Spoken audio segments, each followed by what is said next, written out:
13 News Now at 11 begins with breaking news. It happened again. Another mass shooting in America, this time in Richmond. The shots were fired following a high school graduation ceremony near Virginia Commonwealth University.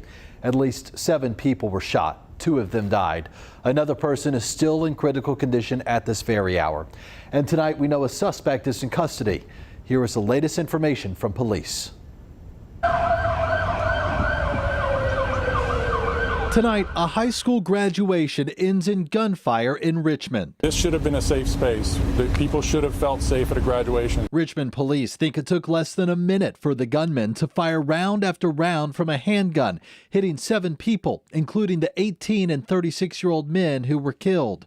1 other person remains critical. The other 4 people shot, including a 14-year-old boy, should survive.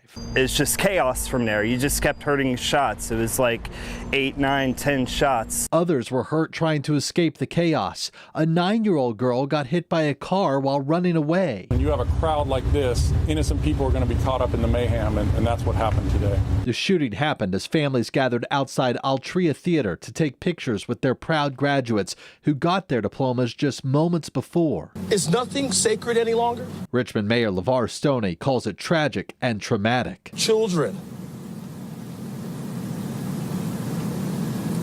were involved here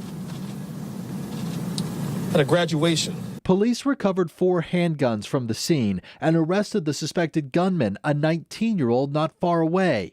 Detectives tonight are searching for a motive, but believe he knew at least one of the victims. We plan on seeking charges for second-degree murder ×2 for that individual, with more potential charges to follow. And reaction is pouring in from across the country and from local lawmakers tonight. After all, Richmond is the Virginia state capital. Senator Tim Kaine, who is from Richmond, says his heart breaks seeing this happen in his hometown.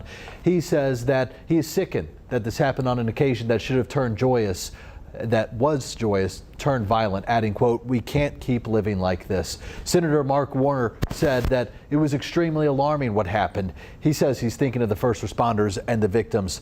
Also hearing from Lieutenant Governor Winsome Earl Sears, who said it was a graduation. It was a celebration. God have mercy. Finally, Virginia Governor Glenn Youngkin says he's keeping a close eye on the situation, saying state law enforcement is helping the Richmond Police Department with the investigation. And we will have another update on the shooting coming up in about 15 minutes.